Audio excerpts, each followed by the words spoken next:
আসেন আসেন, তাড়াতাড়ি আসেন, তাড়াতাড়ি আসেন, নৌকো ছেড়ে দেব।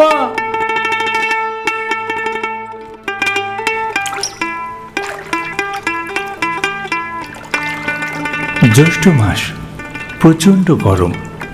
তার মধ্যে আগামীকাল জামাই ষষ্ঠী। আমার গিন্নির তো কড়া হুকুম, অন্য সময় শ্বশুরবাড়ি যেতে পারি বা না পারি, জামাই ষষ্ঠীর দিন সেখানে যাওয়া চাই। না গেলেই গিন্নি থেকে শ্বশুর শাশুড়ি সবাই রাগে গাল ফুলবে। এবার আপনারাই বলুন, বেসরকারি সংস্থায় কাজ করলে কি আর যখন তখন ছুটি পাওয়া যায়? অফিসের বস নিজে জামাই ষষ্ঠী করতে শ্বশুরবাড়ি যাবে, তাতে ক্ষতি নেই। এমপ্লয়ীদের বেলায় তার যত অবিচার, ছুটি দিতেই চায় না। তবে এইবার জামাই ষষ্ঠী রবিবারে পড়ায় চাপমুক্ত, অন্তত অফিসে ছুটি পাওয়া নিয়ে লড়াইটা করতে হবে না। ভেবেছিলাম আগামীকাল ভোরবেলা বেরোবো, কিন্তু আজকে শনিবার, অফিস হাফ ডে ছিল, তাই ভাবলাম বিকেলেই বেরিয়ে পড়ি।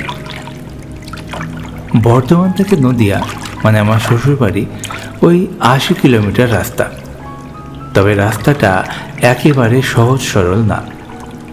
বাস বা ট্রেনে করে যেতে হবে স্টেশন, সেখান থেকে টোটো করে যেতে হবে গঙ্গার ঘাট, আর সেই গঙ্গা নৌকোতে করে পার হয়ে ওপারে যেয়ে টোটো ধরে তবে যেতে হবে শ্বশুরবাড়ি। ও, একটা কথা তো বলতেই ভুলে গেছি। আপনারা হয়তো ভাবছেন আমি একা একা কেন যাচ্ছি, আমার গিন্নি সঙ্গে নেই কেন? সে কয়েকদিন আগেই তার বাবার বাড়ি যেয়ে বসে আছে, আমি গেলে আমার সাথে একেবারে ফিরবে। যাই হোক, আপনাদের সাথে কথা বলতে বলতে নদীটা পার হওয়া হয়ে গেল। এইবার নৌকো থেকে নেমে টোটো ধরে আমার গন্তব্যে। ঘড়ির দিকে তাকিয়ে দেখলাম রাত প্রায় 8টা বাজে। গ্রামগঞ্জের ব্যাপার, টোটো পাবো কিনা এটা নিয়ে একটা চিন্তা হচ্ছে। নিন, সবাই সাবধানে নামবেন, দেখে দেখে নামবেন, আস্তে আস্তে নামবেন কিন্তু সবাই।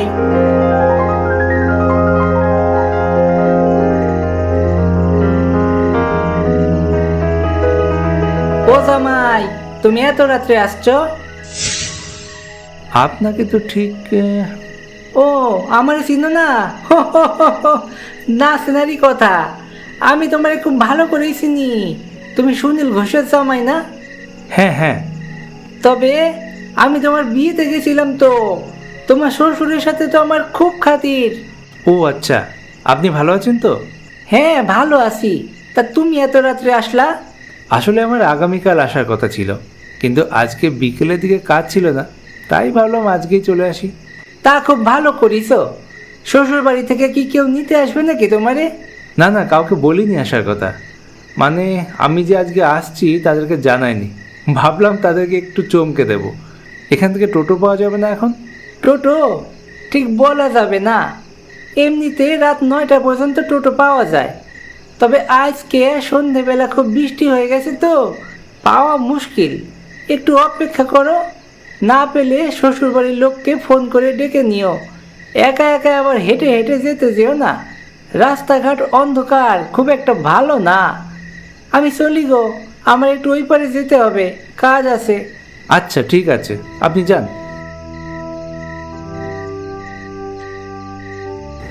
লোকটাকে বিদায় জানিয়ে একটু হেঁটে আমি রাস্তার উপরে এলাম।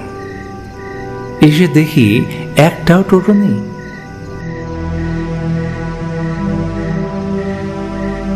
রাস্তার এক পাশে একটা লোক দাঁড়িয়ে আছে, হাতে একটা হ্যারিকেন, অন্য হাতে একটা মাছ। পোশাক দেখে তো মনে হচ্ছে জেলে, হয়তো মাছটা নদী থেকে ধরেছে, বিক্রি করবে বলে দাঁড়িয়ে আছে। আমি সেদিকেই এগিয়ে গেলাম।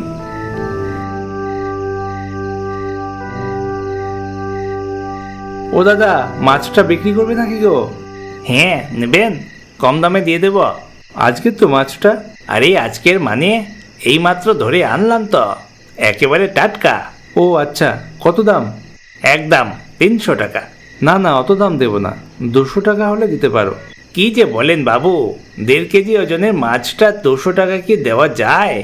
250 টাকা দিয়েন। না না, 200 টাকায় যদি দিতে পারো তো দাও, না হলে থাক। আচ্ছা দেন দেন, 200 টাকাই দেন, আমি বাড়ি চলে যাই, রাত হয়েছে।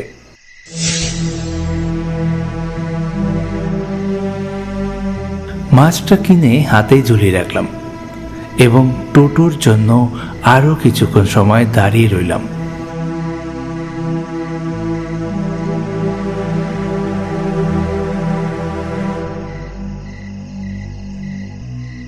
বেশ অনেকক্ষণ হয়ে যাবার পরেও কোনো টোটোর দেখা আমি পেলাম না।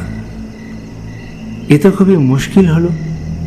শ্বশুর বাড়ির লোককে সারপ্রাইজ দিতে গিয়ে আমি নিজেই এখন সারপ্রাইজড হয়ে গেলাম। রাস্তা এখান থেকে বেশি দূরে না, মিনিট 15 হাঁটলেই পৌঁছে যাব, কিন্তু সমস্যাটা হলো রাস্তাটা বড্ড অন্ধকার, কোথাও কোনো আলোর ব্যবস্থা নেই। একবার ভাবলাম শ্বশুর বাড়িতে ফোন করি, আবার ভাবছি না, এতটা রাস্তা যখন না জানিয়ে এলাম, বাকি রাস্তাটুকু না হয় না জানিয়েই যাব। মোবাইলের আলোটা জ্বালিয়ে আমি হাঁটতে শুরু করলাম।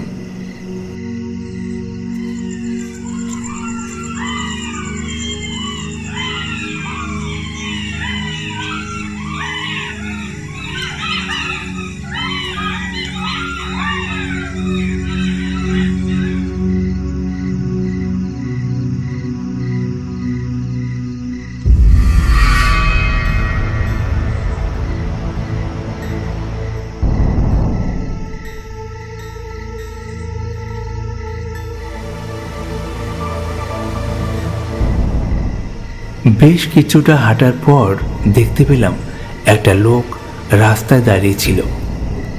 আমাকে দেখতে পেয়ে বাগানে ঢুকে গেল। আমি যেয়ে সেখানে কিছুক্ষণ দাঁড়ালাম, তারপর আবার হাঁটতে শুরু করলাম। যে যেখানে চাই যাক, আমার তাতে কি।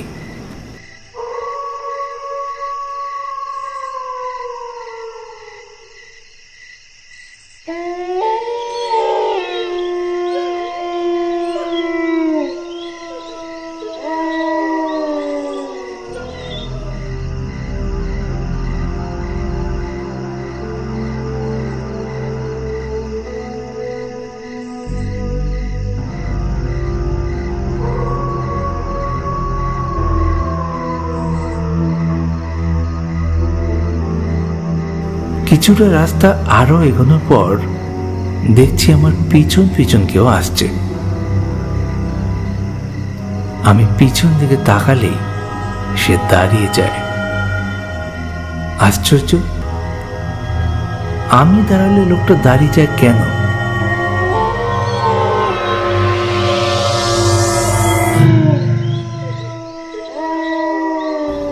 যাকে আমি আবার হাঁটতে শুরু করলাম।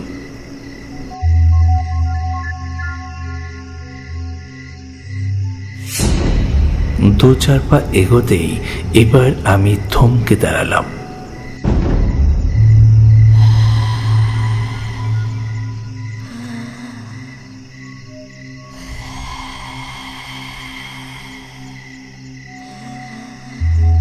এইবার আমার পিছনে কেউ নেই, সামনে কেউ একজন দাঁড়িয়ে। ঘন অন্ধকারের মধ্যেও তার চোখ দুটো আগুনের মতো জ্বলজ্বল করছে। দেখে গা শিউরে উঠছে আমার।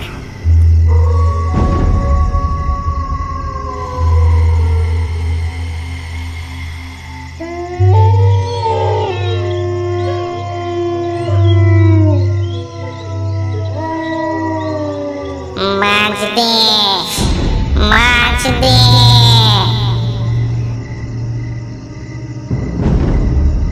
শব্দটা শুনে আমার শরীরটা হঠাৎ ঝাঁকুনি দিয়ে কেঁপে উঠল। এমন কণ্ঠস্বর কি কোনো মানুষের হতে পারে? আমার তো মনে হয় না।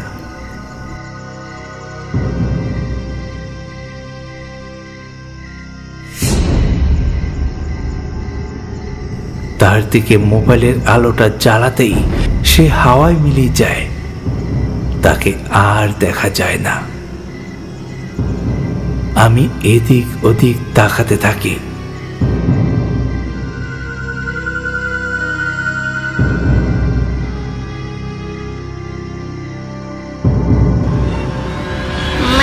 দে, মাছ দে। এইবার সে আমার আরো কাছে চলে এসছে। ঘন কালো চেহারা, আগুনের মতো জ্বলজ্বল করছে চোখ। ভয়ে আমার শরীর কাঁপছে। কাঁপতে কাঁপতে আমি বললাম, কে কে কে কে কে আপনি? আর আমি মাছ দেবো কেন? আমি মাছ দেবো না, মাছ দেবো না আমি। মাছ দে, নাইলে মেরে ফেলবো, মেরে ফেলবো আমি। মাছ দে।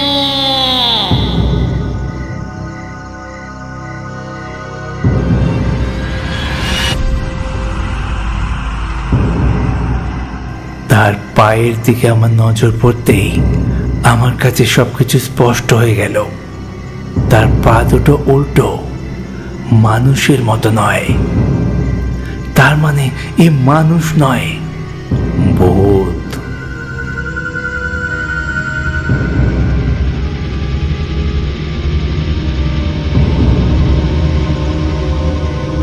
এই মাছের উপর তার যখন নজর পড়েছে, তখন এই মাছ আর আমি নিয়ে যেতে পারবো না। এমনকি আমার প্রাণ নিয়ে সংশয় আছে। মাছটা দে, মাছ দে।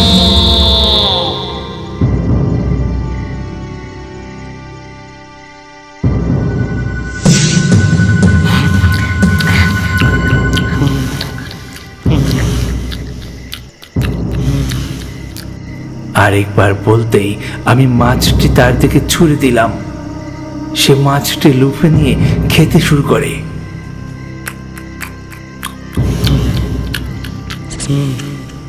ভাবলাম ও যখন খাচ্ছে আমি তখন পিছন দিকে দৌড়ে পালাই।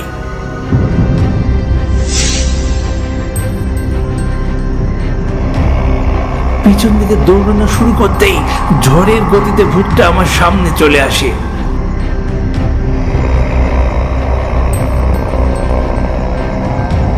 মাছ দে, আরো মাছ দে। আমার কাছে মাছ নেই, আর মাছ নেই আমার কাছে, আমার কাছে আর মাছ নেই। আমাকে ছেড়ে দাও, ছেড়ে দাও, আমাকে ছেড়ে দাও, আমাকে যেতে দাও। মাছ দে, নইলে মেরে ফেলবো। মাছ দে। সে আমার দিকে এগোচ্ছে, এগিয়ে আসছে আমার দিকে। সে যত কাছে আসছে আমার হৃদয়ের স্পন্দন আরো বেশি বেড়ে যাচ্ছে।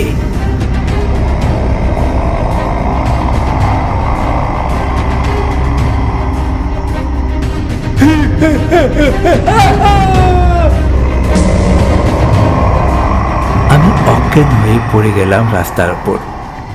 তারপর আর কিচ্ছু জানি না। যখন আমার জ্ঞান ফিরল, দেখলাম আমি আমার শ্বশুর বাড়িতে শুয়ে আছি। জানতে পারলাম আমার শ্বশুর বাড়ির जे तेनू धूप लगे आवे हमें छाँव बन जावा तेरी खुशियों के खातिर में